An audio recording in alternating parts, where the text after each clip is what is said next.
देखो, जिस तरह से हमारा शरीर बड़ा होता जाता है, हमारी उम्र बढ़ती जाती है और साथ ही हमारे हार्मोन भी बढ़ते चले जाते हैं, राइट। मतलब उम्र के साथ साथ हमारी खूबसूरती, पाचन शक्ति, power, stamina, energy, mind fast और ग्रोथ, ये सब भी बढ़ना चाहिए ना। लेकिन इसका उल्टा क्यों हो रहा है? जवानी में आते ही पिंपल्स निकलने शुरू हो जाते हैं, बाल झड़ने, कमजोरी, सुस्ती, और जो सबसे इंपॉर्टेंट चीज होती है हमारे बॉडी का आकर्षण, वो भी खत्म हो जाता है। ये सब उल्टा क्यों हो रहा है?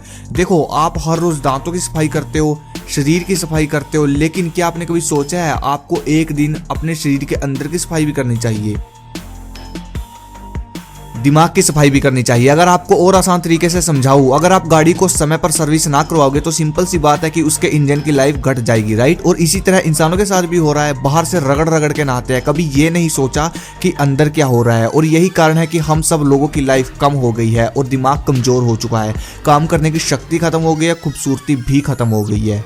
एक इंसान को एक साल में एक बार बुखार आता है, क्योंकि जब उसको बुखार आता है तब उसके शरीर में गंदगी बाहर निकल रही होती है। और हम मूर्ख इंसान जो कि प्रकृति की देन को नहीं समझ पाते और डॉक्टर के पास जाते हैं और उससे दवाई ले लेते हैं, और वो दवाई करती ये है कि हमारे शरीर के अंदर से बुखार के थ्रू जो गंदगी निकल रही होती है उसको दबा देती है, और फिर हमारे शरीर की सफाई नहीं हो पाती, और फिर हमको बहुत सारी बीमारियां झेलनी पड़ती है। और जो लोग जुकाम में भी दवाई लेते हैं उनको मेरी तरफ से टाटा बाय बाय।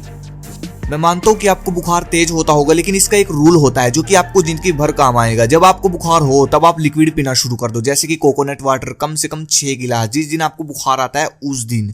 दूसरा, सिट्रस जूस जैसे कि संतरे का जूस, पाइनएप्पल का जूस, आपको सिर्फ इन्हीं पर रहना है पूरा दिन। आप खुद देखोगे कि आपका बुखार 103 से ऊपर जाएगा ही नहीं। हाँ होगा, लेकिन 103 से ऊपर नहीं जाएगा। जो आपको नहीं करना वो ये कि आपको कोई भी मेडिसिन नहीं लेनी है। अगले दिन आपको 1 प्लेट खीरा और 1 प्लेट टमाटर इसका सलाद बनाकर खाना है। आप हैरान रह जाओगे कि दूसरे दिन के आखिर में आपका टेम्परेचर अपने आप नीचे गिरना शुरू हो जाएगा। इसके अलावा और कुछ मत खाना भाई। अब बात करते हैं आपकी पूरी बॉडी की सफाई की। हफ्ते में एक दिन आपको डिसाइड करना है और उस दिन आपको सुबह जल्दी उठना है 5 बजे से पहले पहले, और ये भूल जाना है कि मोबाइल और टीवी कुछ होते भी है, मतलब नहीं देखना है बिल्कुल भी। बिल्कुल एक दिन के लिए इनसे दूर हो जाना है। आपको बिल्कुल सादा बनकर रहना है। अगर ज्यादा बोर हो तो मोबाइल नहीं चलाना, आप सिर्फ घूमने जा सकते हो, किताब पढ़ सकते हो, बस। ये तो था आपके दिमाग को रिलैक्स करने के लिए। अब मैं बात करूंगा आपके शरीर के बारे में। जो आपके शरीर में गंदगी इतनी महीनों से भरी पड़ी है उसको साफ कैसे करें, क्योंकि जो बॉडी अंदर से साफ होगी उसको कभी बीमारी हो ही नहीं सकती, और वो सबसे अलग दिखती है और आकर्षित भी। सबसे पहले आपको उस दिन 16 घंटे उपवास रखना है। आपको कौन से 16 घंटे उपवास रखना है वो तो है आपकी मर्जी, कोई से भी 16 घंटे उपवास रख सकते हो 24 घंटे में से। जब आप उपवास रखते हो तो आपकी बॉडी अपने आप अपना इलाज करना शुरू कर देती है। स्किन से पुराने दाग धब्बे को निकालती है, पतली को निकालती है, आंतों से गंदगी को साफ करती है, फालतू के फैट को कम करती है। उपवास के दौरान आपकी बॉडी हर रंग की गहराई से जाकर गंदगी को उठाकर उसको मल मूत्र से बाहर निकाल देती है। सुबह आपको लेना है जूस 10 बजे, कोशिश करें नारियल पानी पीने की। फिर आपको दोपहर में 12 बजे मौसम के ताजे फल खाने हैं। रात को आप खिचड़ी खा सकते हो। ये तो था डाइट प्लान। इसके अलावा आप कुछ और खाओ। उपवास दवाई से बहुत अच्छा होता है।